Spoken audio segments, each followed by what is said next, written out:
by ensuring that this 2026 budget will be a million light years away from the controversial 2025 General Appropriations Act, tagged as the most corrupt, the most scandalous, and the most anomalous budget the Philippines has ever had in years. Mr. President, my no vote is anchored on concrete audit findings, fiscal patterns, and policy distortions surrounding various financial assistance programs or ayudas. I may not be part of the bicameral conference committee, but I have faithfully participated in scrutinizing critical aspects of this budget. From the committee hearings, sinamahan natin ang napakasipag nating chairman of the Finance Committee, Senator Sherwin Gatchalian, hanggang sa isa lang na dito sa plenaryo ang committee report. Let me be clear at the outset, Mr. President, I voted in favor of the Senate committee report. I supported our Senate version because it reflected hours of rigorous scrutiny during committee hearings and plenary debates, where we collectively tried to correct the mistakes of the past, particularly those that plagued the 2025 budget and the corrupt and rotten system that gave birth to and proceeded from it. However, come the bicameral conference committee deliberations, tila bumalik sa dating forma ang mga alokasyon na maingat nating binantayan. I commend the move of both houses in acceding to the call of the people to have a transparent and open bicameral conference, and in giving the largest allocations to education, health, and agriculture as mandated by our Constitution. Yet, despite these praiseworthy actions, it seems that we have let our guards down in deterring provisions prone to abuse and political patronage. Mr. President, I am not against helping the poor. I have always fought for them.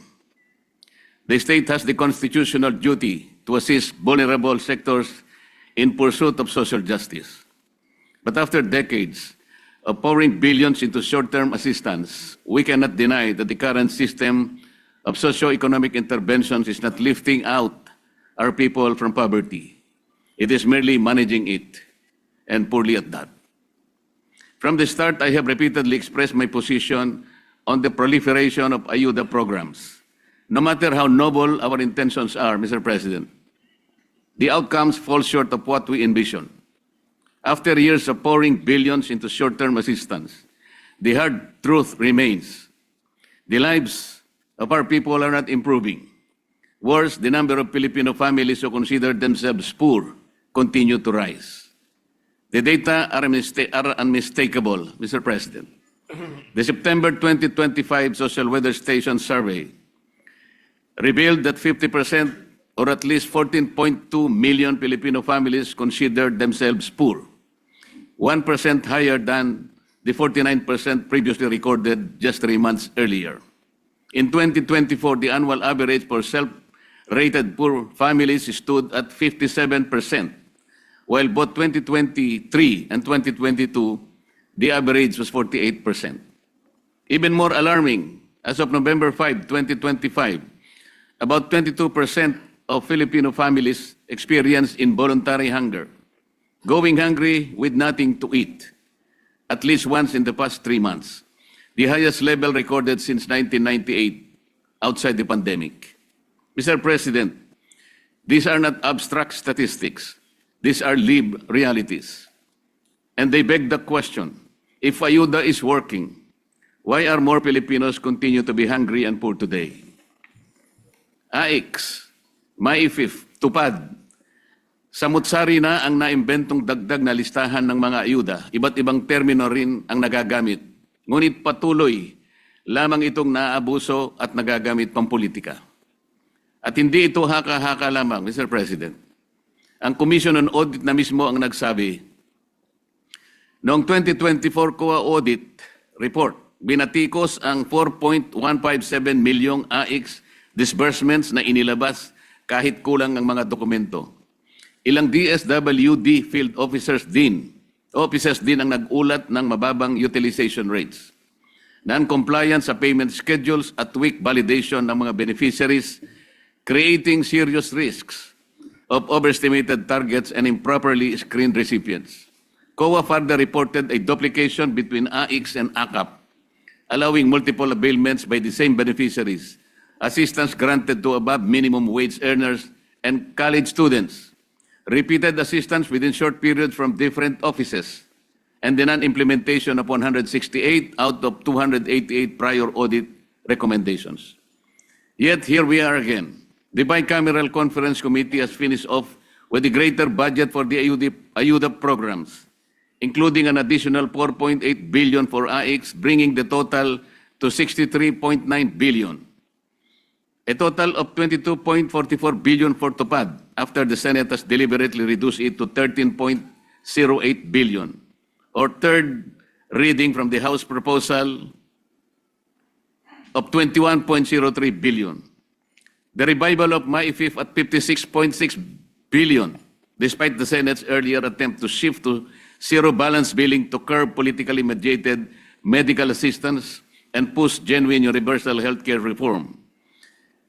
And the insertion of 10 billion for the presidential assistance to farmers and fisherfolk, despite its deliberate removal under the Senate committee report.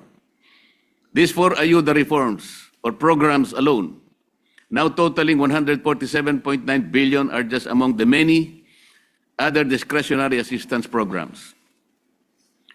The same pattern emerges in the restoration of unprogrammed appropriations. After initial assurances that these standby funds would be scaled back, the Bicameral Committee reversed its course and restored unprogrammed appropriations to 243.4 billion, even higher than the House-approved level, as far above the Senate's reduced version of 174.55 billion. This is recklessness. Mr. President, when we place massive increases in AYUDA and standby funds side by side, a troubling picture emerges. We are expanding both the soft channels of political patronage and the fiscal backdoors that allow them to be financed, all while claiming to pursue reform and discipline. This is impunity. Mr. President, other countries show us that assistance can be productive and empowering. Vietnam, for example, focuses on livelihood-enabling support, such as boats and fuel subsidies for fisherfolk, rather than endless cash handouts that foster dependency. Yet, in this bicameral report, we doubled down on unprogrammed funds and lump sum assistance instead of redirecting resources toward long-term solutions for food security, jobs, education, and healthcare systems.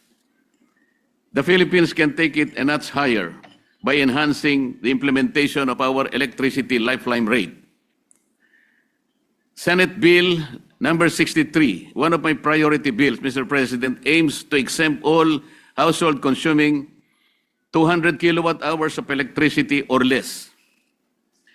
A median of about 1,750 pesos for 5.5 households will only cost the government an estimated 115 billion pesos per year.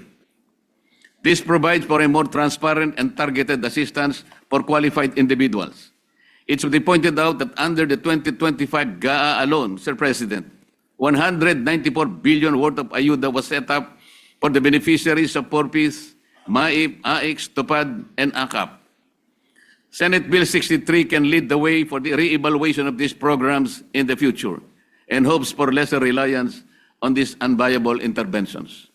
After deliberate consideration of this submitted bicameral conference committee report on the agreeing provisions on House Bill 45-8, it is with heavy heart that I cast my no vote, Mr. President.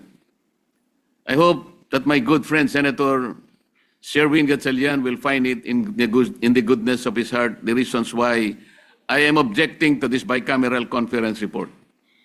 Masakit ang loob ko na mag-object dahil kasama niyo akong nagumpisa at nagsimula sa pagbusisi nitong 2026 budget. But I stand my ground for the conviction against the chance of possible abuses of the budget. Despite all the protective measures instilled in this budget, there is the ever-present danger of loopholes in the wordings that may be exploited. An uncomfortable reminder that safeguards on the paper do not always prevent abuse in practice. matuto na tayo sa mga multo ng kahapon.